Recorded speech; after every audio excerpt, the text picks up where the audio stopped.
Welcome back અને આગળ વાત કરીએ ભાગેડુ લગ્ન નોંધણીમાં ફેરફાર કરવાની માંગણી બ્રહ્મ સમાજે સ્વીકારી છે। આગેવાનોએ મુખ્યમંત્રી સાથે વાતચીત પણ કરી છે। તો મુખ્યમંત્રી સાથે મુલાકાત થઈ હતી, ત્યારબાદ વાતચીત કરવામાં આવી હતી, તેમણે રજૂઆત કરી હતી। તો ભાગેડુ લગ્ન નોંધણીમાં ફેરફાર કરવાની માંગણી બ્રહ્મ સમાજ દ્વારા કરવામાં આવી છે। જો કે આ મુદ્દો અનેક સમાજોમાં ઉઠ્યો હતો, ત્યારે બ્રહ્મ સમાજ મુખ્યમંત્રી સાથે બેઠક કરી હતી। બ્રહ્મ સમાજના આગેવાનો સચિવાલય ખાતે પહોંચ્યા હતા। દીકરીના લગ્નમાં માતા પિતાની સહી ફરજિયાતની તેમણે માંગ કરી છે। પાટીદાર સમાજની માંગને બ્રહ્મ સમાજે સંપૂર્ણ સમર્થન આપ્યું। સમસ્ત બ્રહ્મ સમાજના પ્રમુખ શૈલેષ ઠાકર મુખ્યમંત્રીને મળ્યા હતા। અંબાજી મુકામે 14 ડિસેમ્બરે અમે કેટલાક ઠરાવો કર્યા હતા। ખાસ કરીને લગ્ન નોંધણી અંગે, જે ભાગેડુ લગ્નો અંગે વાલીઓને અને મા બાપની જે તકલીફ છે એના માટે પણ અમે એક ઠરાવ કર્યો હતો।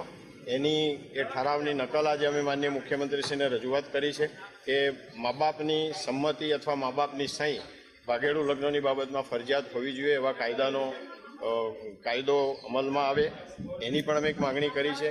એ જ રીતે ઈડબ્લ્યુએસમાં જે રીતે શૈક્ષણિક અને રોજગાર અને આર્થિક રીતે જેનો લાભ મળે છે, એને પંચાયત સુધી જે રાજકીય રીતે પણ એનો ઈડબ્લ્યુએસના 10% લાભ મળે,